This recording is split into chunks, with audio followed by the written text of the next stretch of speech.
And the FBI in this case, unlike other cases that you might investigate, did you ever have access to the actual hardware that was hacked, or did you have to rely on a third party to provide you the data that they had collected? In the case of the DNC, and I believe the DCCC, but I'm sure the DNC, we did not have access to the devices themselves.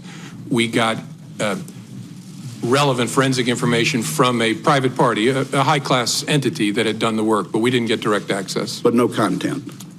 Correct. Isn't content an important part of the forensics from a counterintelligence standpoint? It is, although what was briefed to me by my folks, the people who were my folks at the time, is that they had gotten the information from the private party that they needed to understand the intrusion by the spring of 2016. Burr, in this case, was pointing out how weird it was that the FBI, who was engaged in a counterintelligence operation, didn't get their hands on the actual servers that we were told breathlessly were intruded by foreign agents, specifically the Russian government, specifically at the direction of one Vladimir Putin. Vladimir Putin apparently controls the world based on the United States and the DNC's estimations. But in this very specific case, I hope you heard what Comey said. No, we didn't get our hands on the server, but we got appropriate information from the source. The source he's talking about is Crowdstrike. The DNC, after being supposedly attacked by a foreign entity, did what anybody, any agency, any organization would do after being attacked by a foreign government. They went to a private entity that they were paying in order to do some analysis of their system. Strangely enough, they didn't necessarily go immediately to the FBI, who you would have thought, especially if you were an innocent party in this, would have went to in order to have them look at your servers and to make assessments, especially counterintelligence assessments of who hacked you, how they hacked you, when they hacked you, etc., etc., etc. But the DNC went to CrowdStrike. Even weirder is that the FBI was given redacted information. You heard that right. The FBI, the place that could raid somebody's house on a whim, that people are terrified of because of their power and their strength in regards to the United States and what they can do to people's lives. This powerful organization was given redacted information. How do I know that? I know that because Roger Stone. Now, Roger Stone was one of the planks that fell apart in the Russiagate stuff. Supposedly, Roger Stone was the conduit between WikiLeaks and the Trump administration. But Roger Stone was just prosecuted for lying about being the conduit between WikiLeaks and the Trump administration. So even though all of these people are cheering his imprisonment, let's just be very clear that the fact that Roger Stone is sitting in prison right now has everything to do with there being no link between Trump and Russia. The important part, though, in Roger Stone's case, that he did do well, right here. The DNC initially hired CrowdStrike to investigate the breach in 2016 and promoted the firm's findings when it blamed the Kremlin for the hack. Stone and others have since argued that the government has not shown it could independently prove Russia's guilt, and Stone now wants the unredacted CrowdStrike reports written for the DNC. Now, if I was Stone, I would have been asking for the FBI to investigate those servers, but short of being able to get that, the fact that Stone is saying he wants the unredacted means that by definition, it is redacted. What the FBI had their hands on, this powerful organization that had every power in the world that could have went in and got those servers and accessed those servers and investigated those servers, that organization only got a redacted report from an entity that the DNC was paying. The news that broke a few days ago has to do with CrowdStrike and astonishing congressional testimony where the president of CrowdStrike, Sean Henry, admits that they don't have evidence that Russia invaded or took anything from the DNC, at least not conclusive. That basically they're going by this notion that it looks like somebody took something, and because it looks like somebody took something, we just said somebody took something. And it's like, well, wait a minute, but you don't know that. No, we don't know that. We don't know that for sure. We don't have evidence that somebody actually removed anything from the system. They like to use the term exfiltrate. We don't know that somebody exfiltrated anything from the system. I'm going to lean on Aaron Matei heavily for this. I've tried to get him to come on the show. Hopefully he would do so. Maybe, maybe not. But nevertheless, I'm going to go through some of the records on this stuff and point out that they basically ran with a propaganda run for the last 3 years, attacking Russia in the process in order to cover the fact that they lost. And the organization that the DNC got in order to put this report to the FBI, in and of itself, makes the point, we don't know. Julian Assange was right. Welcome to the Soapbox.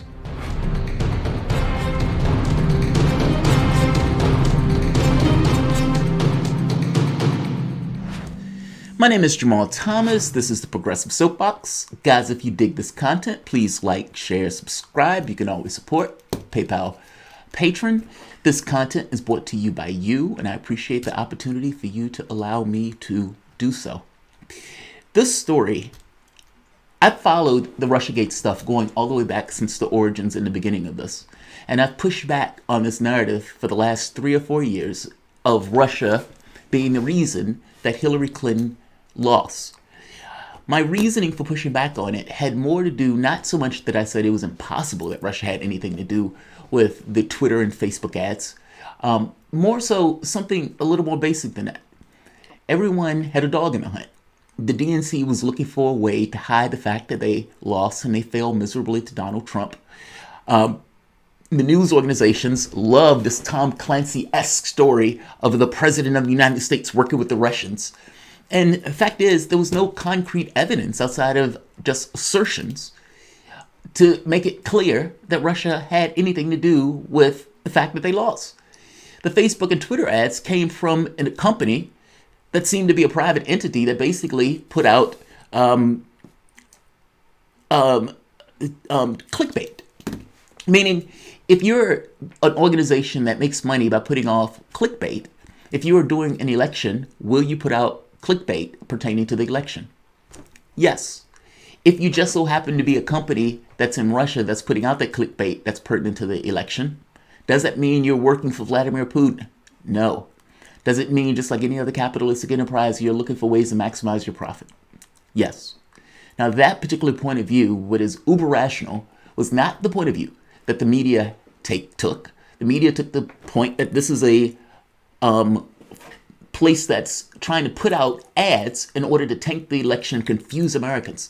Now, the wild part about this is the majority of these ads took place after the election, which was a massively inefficient way to actually try to tank American democracy through social media, if that is indeed what your aim. Not to mention, Hillary Clinton had millions of dollars in regards to her Twitter army. You would think that that millions of dollars of a Twitter army could do something a little bit more than a bunch of Facebook and Twitter ads.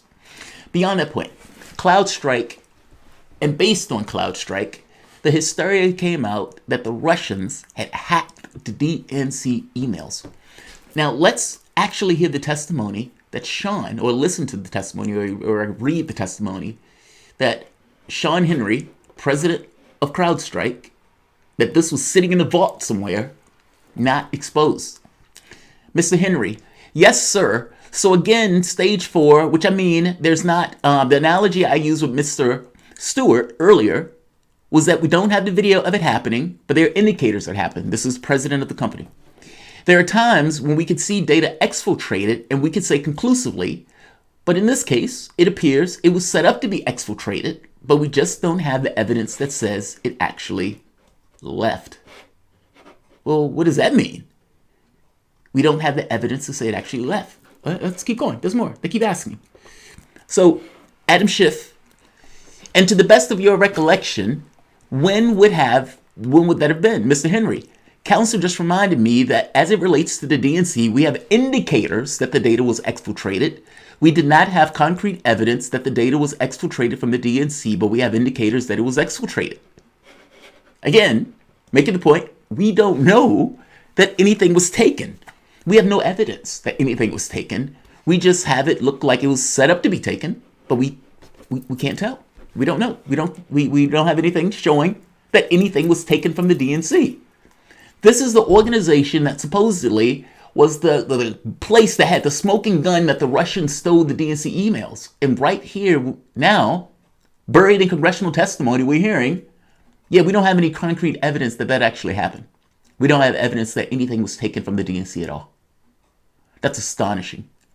Mr. Stewart of Utah, okay, you said something and I want to restate it and tell me if I'm wrong, if I could. You read, I believe that talking about the DNC computer, you had indicators that the data was prepared to be exfiltrated, but no evidence that it actually left. Did I write that down correctly? President of Crowdstrike, Mr. Henry? Yes, you read that right. Okay, Mr. Stewart of Utah again. Okay, what about the emails that everyone is, knowledgeable of? Were there any indicators that were prepared but no evidence that they actually were exfiltrated? Meaning there's no evidence they were actually taken. Mr. Henry, there's not evidence that they were actually exfiltrated. There's circumstantial evidence. Okay, but no evidence that they were actually exfiltrated. Again, making the point very clear, despite the language that he's using, no, we don't have any evidence anything was taken. For 3 years, they've screamed about the Russians hacking the DNC emails. And in congressional testimony going all the way back to 2017, he had already said, we have no evidence that those emails were taken. There's more. Right here. Here's another one. Just so we're clear. Mr. Swalwell. And I just want to be clear, based on the last line of the questioning, that you're not saying that the circumstantial evidence in this case was weaker than the direct evidence. It's just that only circumstantial evidence that you could rely upon. Is that right? Sir, I was just trying to be factually accurate that we didn't see the data leave, but we believe it left based on what we saw. We have no evidence anything was taken. It was set up to be taken, but we don't have any evidence that it was taken. So when we are talking to you right now, we are trying to be accurate so you would understand that we are not saying that data was actually taken, meaning that the emails were actually taken from the DNC. We can only say it looked like they were being prepared to. 3 years. This is sitting in the vault. They knew about it. All of the shit that Schiff was saying, the DNC was saying, even after Mueller did their thing, one plank of this story has collapsed after the next. For 3 years, they have ran a propaganda campaign on the American public. This is utterly shameful, and the media ran right along with it.